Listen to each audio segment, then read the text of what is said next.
Shalom, friends. This morning, as I was preparing for the day, I happened to look in a mirror and I was reminded of a story that I had read a number of years ago about a young seminarian and an artist. They had become fast friends and they would spend every Friday afternoon having an early dinner before they went about their busy schedules.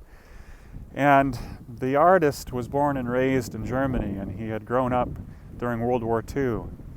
And he had witnessed what he believed was the turning of the beautiful Lutheran tradition into simply another arm of the Nazi war machine.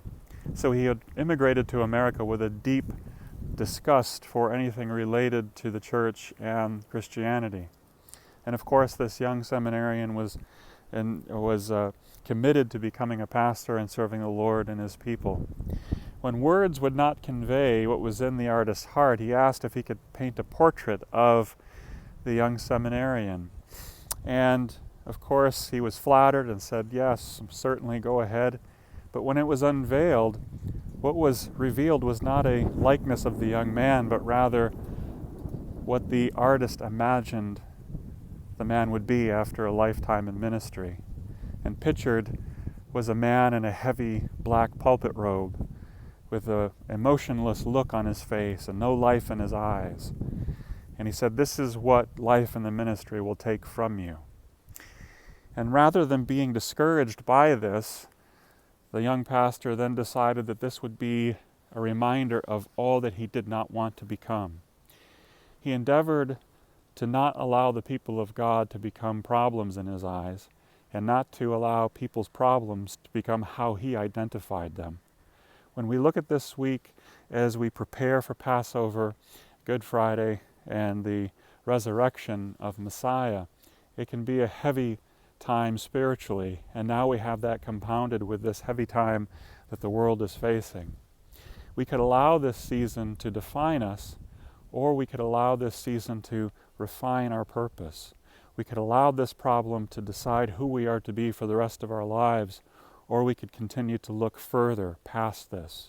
Moses, as he was continuing to go into Pharaoh and prepare the children of Israel and speak to the Lord, did not look at the children of Israel as problems. Rather, he saw them in the promise that God had for them beyond their immediate circumstance.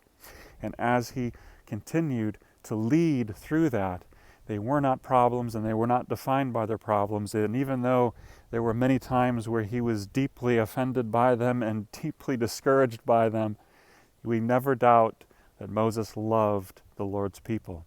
We never doubt that the Messiah loved the Lord's people. And we never doubt that the apostles loved the Lord's people. What do we take away from this?